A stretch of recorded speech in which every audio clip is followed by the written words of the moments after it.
All right, so this vodcast is going to hopefully summarize and clarify why we've actually had to care about these RNS designations, and it all comes down to helping us determine relationships between molecules. Okay, so I want to start kind of with the easy ones. So the first relationship that we have is an enantiomer. So we're looking at, again, I'm just kind of reproducing the mirror image, reproducing the mirror image molecule here. There's going to be a bromine there. There's going to be a chlorine kind of coming out towards me, and there's going to be that CH3 receding. So I've kind of reproduced the mirror image. So now when we go to determine R and S designations, in this case, what you will find is that one is R and one is S. Doesn't necessarily matter which one's which, but when one stereocenter is R and one is S, that indicates a relationship that is enantiomers. That's why we care about these R and S designations, is if one molecule has one and the other molecule has the other, that tells you they're enantiomers. Now, there's a couple of things that we assume are true when we make this statement. We assume that these are not constitutional isomers. So when I make this statement, I am assuming that you have already checked that these are not hooked together in different ways. We assume they have the same connectivity. In other words, we would assume we would name these the same way. How we would name both of these molecules here is we would name these both, what would that be? 1-bromo, 1-chloroethane. We would name them both the same way. We would need the R or the S to tell them apart. So I'm assuming that they're not constitutional isomers. They have the same connectivity, and you'd name them the same way. So that's kind of the first thing I want to assume with this. So I'm assuming you have already checked that box. We know that these are not constitutional isomers. So that's the first option that you'll see, is with one is R and one is S. Now, don't be fooled, because every so often what will happen is you will see it'll look a little different. So let me erase this one here. What you might see is they might turn the molecule one way or another. So they might say the H might be in the same spot, but maybe this time coming out towards you is CH3. Nope, just kidding.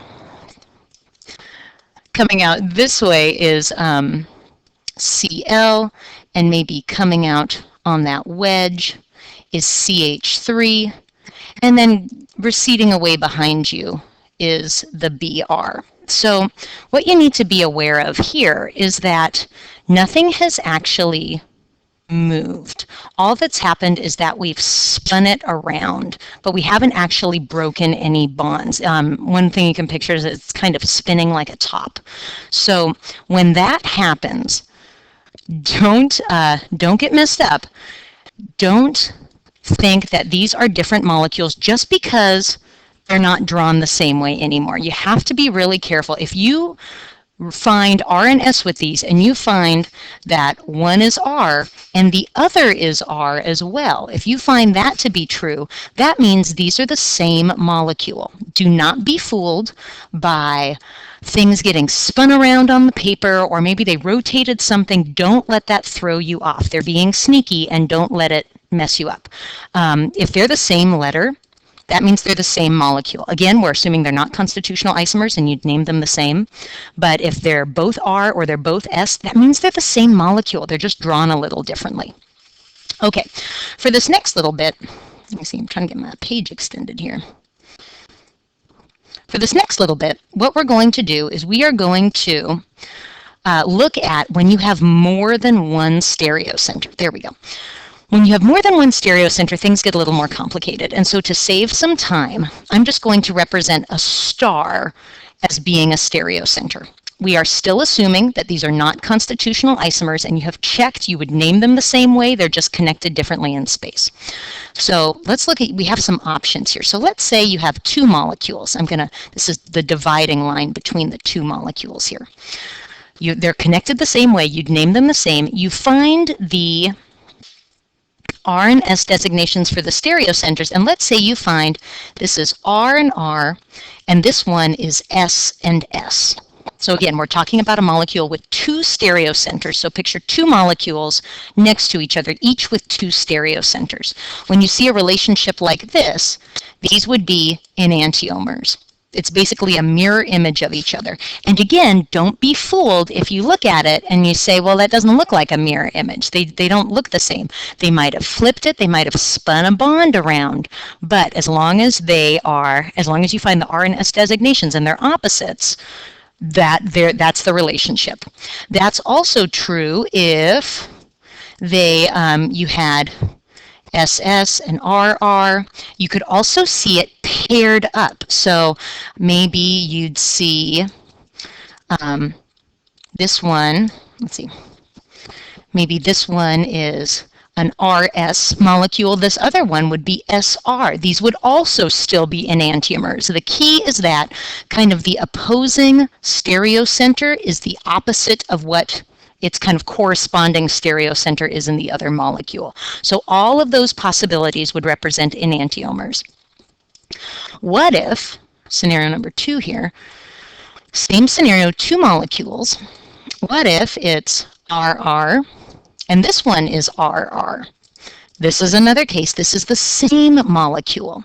And again, you are clever. You will not be fooled by the fact that maybe it looks different on paper. Maybe they spun a bond around, or maybe they kind of rotated things.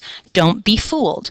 As long as they're not constitutional isomers, you've checked that and you've assigned your R and S designations. If they're all the same, then it's the same molecule. That also might be if it's SR and SR. If it's the same, if it's consistent, the same molecule.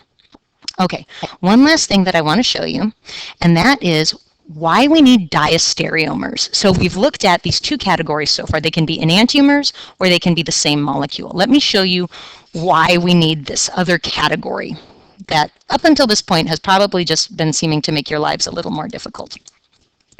Let's say we have two stereocenters, again, not constitutional isomers, R and S and R and R. Okay, so what this means is that this would be an example of a diastereomer, and here's why. It doesn't fit any of the other categories.